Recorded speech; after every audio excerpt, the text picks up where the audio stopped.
Your best friend is planning your funeral while smiling at your birthday party. Not literally, but psychologically, emotionally, strategically. They're calculating how your failure benefits their success, how your weakness highlights their strength, how your setbacks create their opportunities. This sounds harsh until you realize you're doing the same thing to them, because that's what humans do. We compete while pretending to cooperate. The sooner you accept that everyone is fundamentally selfish, the sooner you can stop expecting altruism and start expecting excellence from the only person who will never abandon you, yourself. Marcus thought he had it all figured out. 20 years of friendship, business partnerships, shared dreams, late night conversations about changing the world together. Then came the moment that shattered everything he believed about human relationships. His best friend, his business partner, the man who stood as best man at his wedding, walked into that boardroom and voted to remove Marcus from the company they built together. Not because Marcus had failed, not because he had done anything wrong, but because it was profitable to do so. That night, as Marcus sat in his empty office, staring at the photographs of all those smiling faces, all those people he called friends, a truth hit him like lightning. A truth so profound, so liberating, yet so frightening that most people spend their entire lives running from it. The truth is this: no one is your friend. Not in the way you think they are, not in the way you need them to be. Now, before you dismiss this as cynicism, before you shake your head and think this is just bitterness talking, let me tell you something that will change your perspective forever. This truth is not your enemy. This truth is your freedom.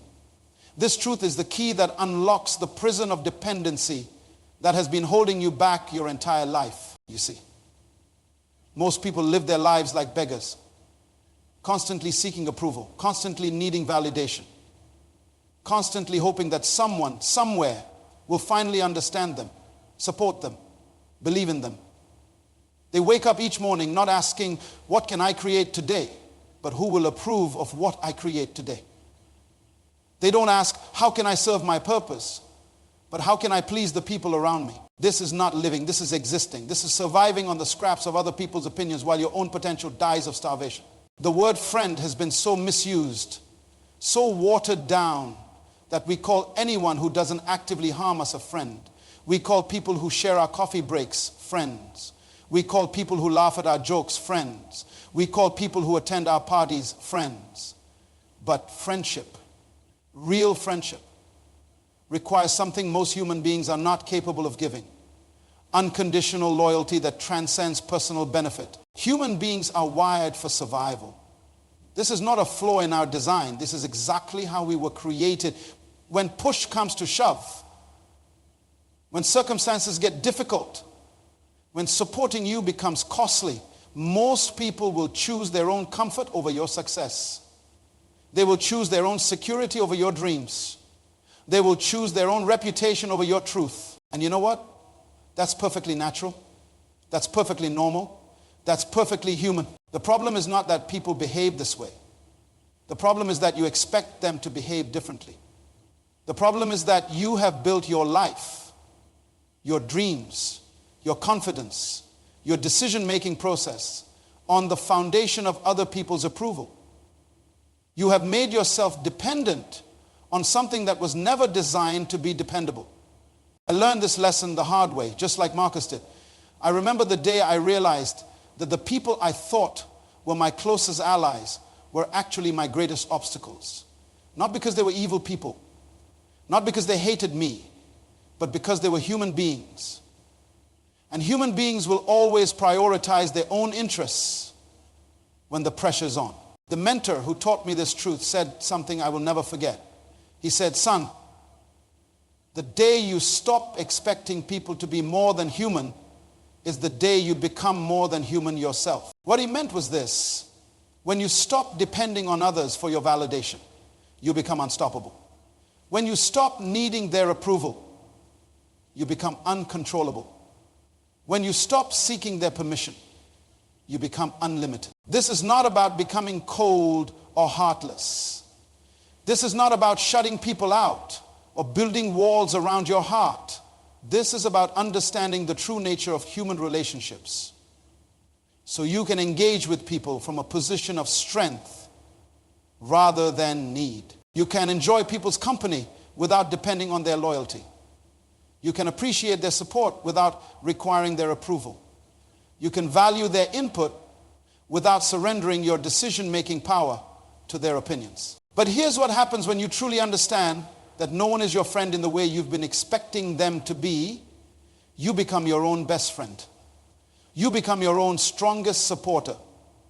You become your own most reliable source of encouragement and motivation. And that, my friend, is where real power begins. Most people are terrified of being alone with themselves because they have never learned to be good company for themselves.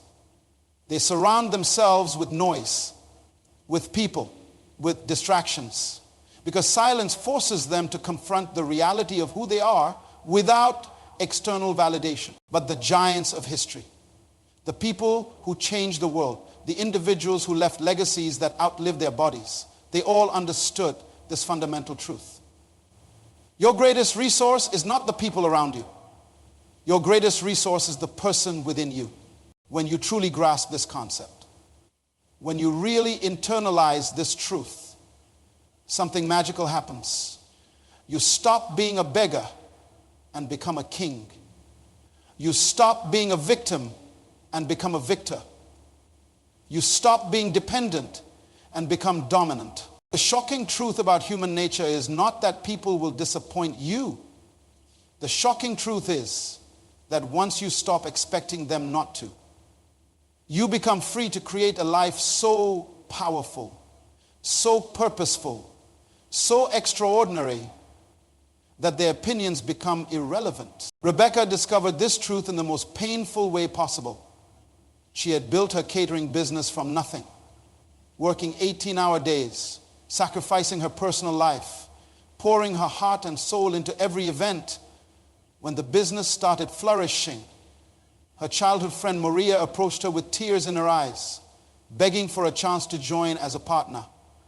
We've been sisters since we were 7. Maria said, I want to build this empire with you. For 3 years, they worked side by side. Maria was there for every celebration, every challenge, every late night planning session. She spoke about loyalty, about friendship, about how they would grow old together running their business empire.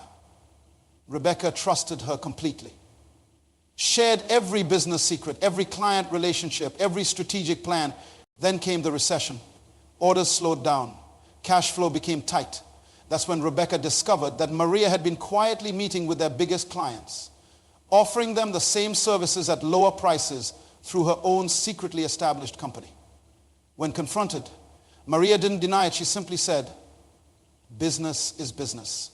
Rebecca, I have a family to feed. In that moment, Rebecca learned what I want you to understand right now.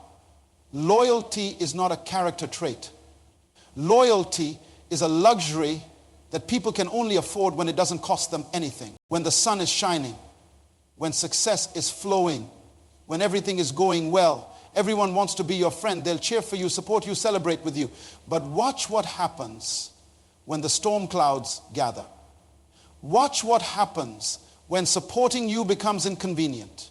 Watch what happens when standing by you might cost them something they value more than your relationship. This is not cynicism.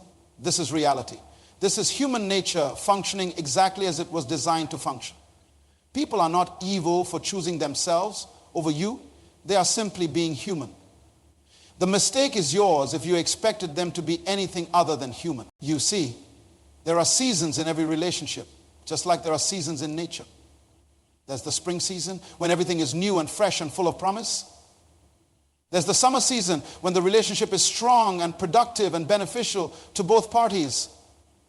There's the autumn season when things start to change, when the benefits begin to diminish, when the relationship requires more work to maintain. And then there's winter. Winter is when the relationship costs more than it produces. Winter is when supporting you becomes a burden rather than a benefit. Winter is when people's true nature is revealed. Most people are fair weather friends. They're present for the spring and summer of your life, but when winter comes, they suddenly remember urgent appointments elsewhere. They develop selective hearing when you need them most. They become mysteriously busy when you require their support. This is why building your life on the foundation of other people's loyalty is like building your house on sand. It might look solid for a while, but when the storms come, everything collapses. The psychology behind this is simple but profound. Human beings are motivated by two primary forces: the pursuit of pleasure and the avoidance of pain. When being your friend brings them pleasure, benefit, or advantage, they'll be the most loyal person you've ever met. But the moment that equation changes, the moment supporting you becomes painful or costly, their loyalty evaporates like morning mist. This is why people will promise you the world when they need something from you, but forget your name when you need something from them. This is why business partnerships dissolve when money gets tight. This is why families fall apart when inheritance is discussed. This is why friendships end when career opportunities arise. The people who hurt you the most are rarely strangers. They're the ones who knew you best, who understood your vulnerabilities, who had access to your trust. They're the ones who spoke about loyalty and friendship and unconditional support. They're the ones who made you believe that human nature could be transcended by emotional connection. But here's what Rebecca learned that night as she sat in her kitchen, staring at the business plan she and Maria had drawn together. The pain of betrayal is not in the betrayal itself. The pain is in the expectation that was betrayed. The pain is in the illusion that was shattered. The pain is in the dependency that was exposed. When you expect people to be loyal beyond their self-interests, you set yourself up for disappointment. When you depend on their support for your confidence, you make yourself vulnerable to their changing circumstances. When you need their approval to feel worthy, you give them power over your emotional state. But when you understand that loyalty is conditional, that support is temporary, that approval is fickle, you free yourself from the prison of expectation. You liberate yourself from the tyranny of other people's opinions. You become emotionally independent, psychologically sovereign, and spiritually free. The moment you stop looking outside yourself for validation is the moment you tap into the most powerful force in the universe, the unlimited potential that resides within you. Every great achievement in human history began not with external support, but with internal conviction. Every revolutionary idea, every groundbreaking invention, every world-changing movement started with one person who believed in themselves when no one else would. You have been conditioned to believe that your worth comes from other people's opinions, that your value is determined by external validation, that your potential is limited by what others think you can achieve. This is the greatest lie ever told, and it has crippled more dreams than any external obstacle ever could. Your greatest asset is not your network. Your greatest asset is not your connections. Your greatest asset is not who knows you or who likes you or who supports you. Your greatest asset is your ability to believe in yourself when belief seems impossible, to trust yourself when trust seems foolish, to bet on yourself when everyone else is betting against you. When you seek approval from others, you automatically position yourself as inferior to them. You make them the judge and yourself the defendant. You give them the power to determine your worth, your direction, your destiny. You become a slave to their changing moods, their personal agendas, their limited understanding of who you are and what you're capable of becoming. But self-reliance is not just about independence. Self-reliance is about recognizing that you already possess everything you need to create the life you desire. The creativity lives within you. The wisdom lives within you. The strength lives within you. The courage lives within you. Every morning when you wake up, You have a choice. You can either ask yourself, what do other people expect from me today? Or you can ask yourself, what does my higher self demand from me today? One question makes you a follower. The other makes you a leader. The mirror principle is this. You must become the person you've been waiting for others to be. You must become your own cheerleader, your own motivator, your own source of encouragement. You must learn to celebrate your victories when no one else notices them. You must learn to comfort yourself through your failures when everyone else abandons you. You must learn to believe in your dreams when the whole world calls them impossible. Champions throughout history understood this truth. When everyone told Edison his ideas were ridiculous, he kept inventing. When everyone told Oprah she was unfit for television, she kept broadcasting. When everyone told Disney his cartoons would never work, he kept drawing. They didn't wait for permission. They didn't need approval. They didn't require external validation to pursue their purpose. They understood that the opinion that matters most is the one you have of yourself. They understood that the belief that has the most power is the belief you hold about your own potential. They understood that the voice you must listen to, above all others, is the voice of your own conviction. When you develop unshakable confidence in yourself, when you build your self-worth on the foundation of your own character rather than other people's opinions, when you make decisions based on your internal compass rather than external pressure, you become unstoppable. You stop asking, will they accept me? And start asking, do I accept myself? You stop wondering, am I good enough for them? And start declaring, I am becoming everything I was created to be. You stop seeking their permission and start taking responsibility for your own greatness. This is not arrogance, this is not ego, this is the recognition of a fundamental truth. You are not here to live up to other people's expectations. You are here to exceed your own. You are not here to fit into their vision of who you should be. You are here to become who you were born to be.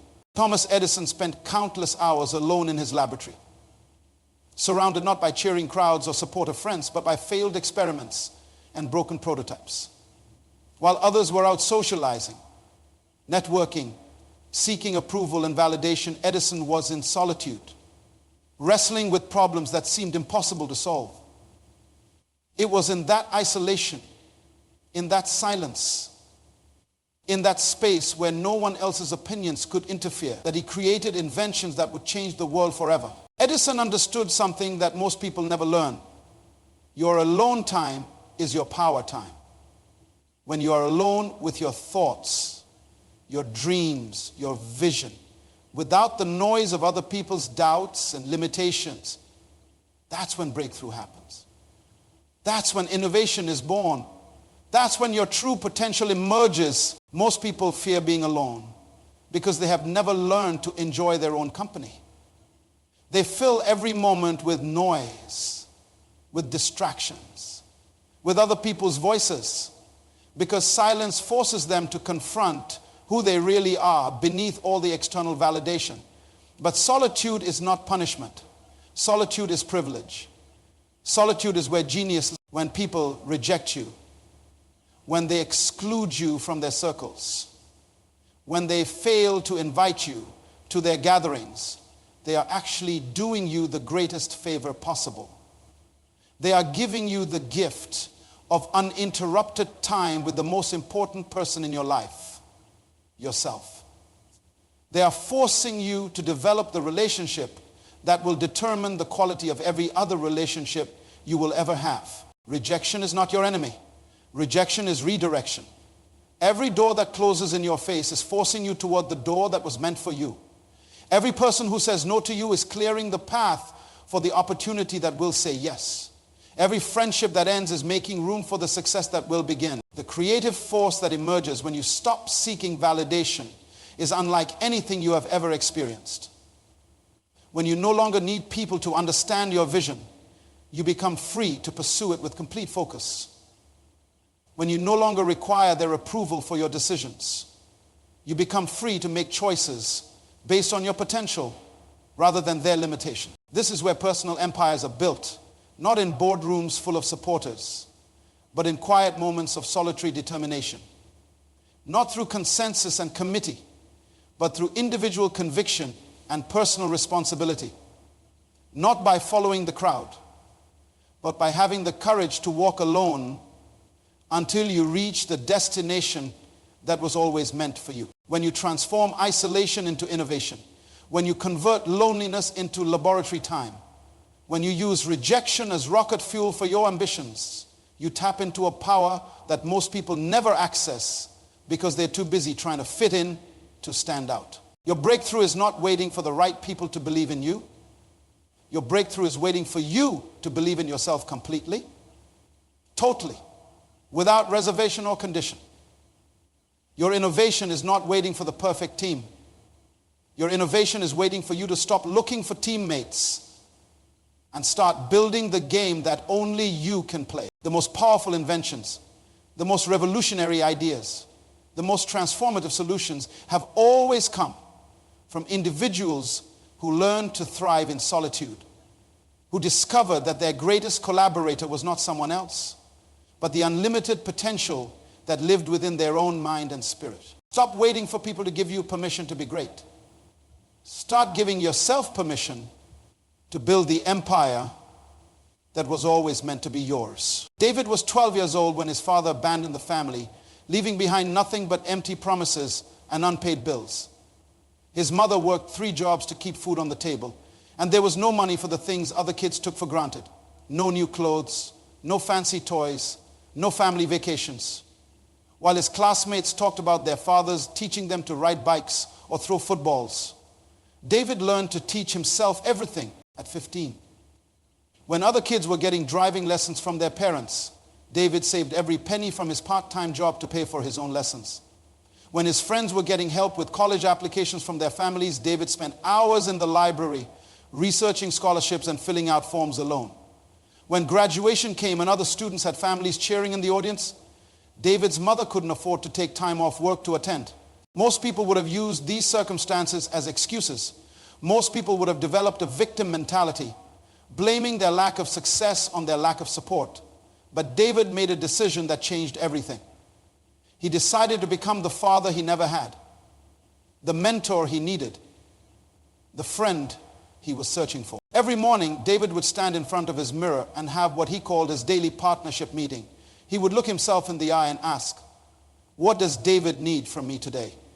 He would assess his goals, evaluate his progress, acknowledge his achievements, and hold himself accountable for his commitments. He became his own board of directors, his own cheerleading squad, his own accountability partner when David felt discouraged. Instead of calling someone else for motivation, he would write himself encouraging letters.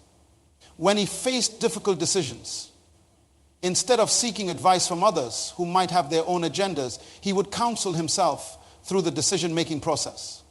When he celebrated victories, even when no one else noticed or cared, he would take himself out for dinner and acknowledge his accomplishments. By the time David was 25, he had built a successful business, owned his own home, and achieved financial independence.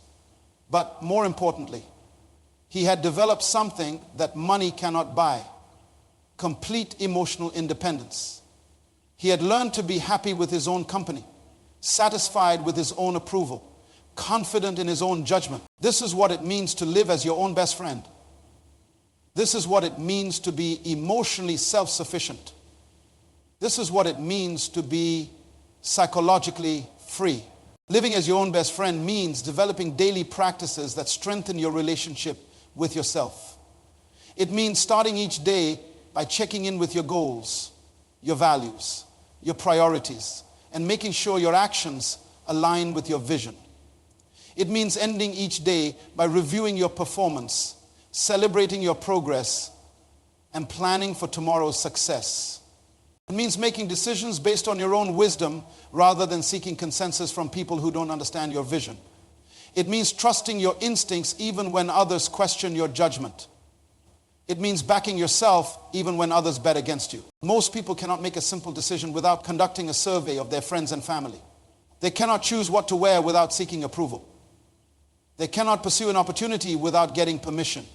They cannot even enjoy their own company without feeling lonely or incomplete. But when you master the art of self-partnership, when you develop the skill of self-counsel, when you learn to be your own source of encouragement and motivation, you become unstoppable. You become uncontrollable. You become unlimited. You stop waiting for the right people to come into your life and start becoming the right person for your own life. You stop looking for someone to complete you and start completing yourself. You stop seeking external validation and start providing internal confirmation. Creating accountability systems that don't depend on others is crucial for your success. Instead of relying on friends to keep you motivated, you develop personal rewards and consequences that keep you on track. Instead of needing others to celebrate your victories, you create rituals that honor your own achievements. Instead of requiring external pressure to meet your goals, you develop internal discipline that drives you forward. The freedom that comes from emotional independence is unlike anything you have ever experienced. When you no longer need others to make you feel worthy, you become free to pursue worthiness on your own terms. When you no longer require external approval to feel confident, you become free to take risks that others would never dare to take. When you no longer depend on others' support to feel capable, you become free to attempt things that others would consider impossible. This freedom is not about isolation or arrogance. This freedom is about choice. When you are emotionally independent, you can choose to enjoy others' company without needing it. You can appreciate their support without depending on it. You can value their opinions without being controlled by them. David's story didn't end with personal success. By the time he was 30, he had become a mentor to dozens of young people who, like him, had been abandoned by the adults in their lives.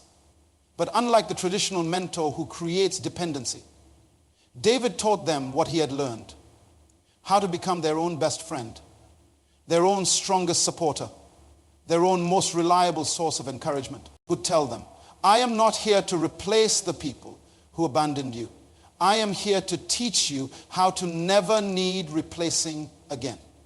I am not here to become the friend you never had.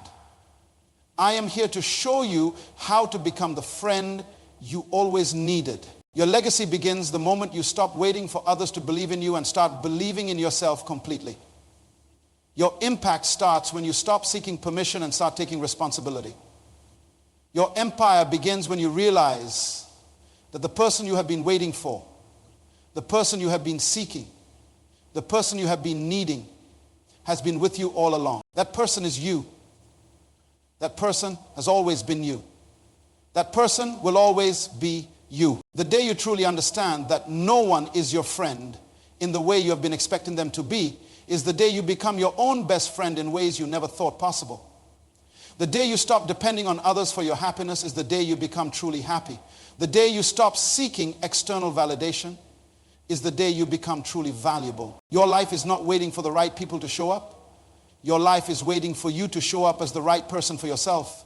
Stop waiting, start living, start building, start becoming the friend, the mentor, the supporter, the believer that you have always needed, because that person exists. That person is powerful. That person is capable. That person is you.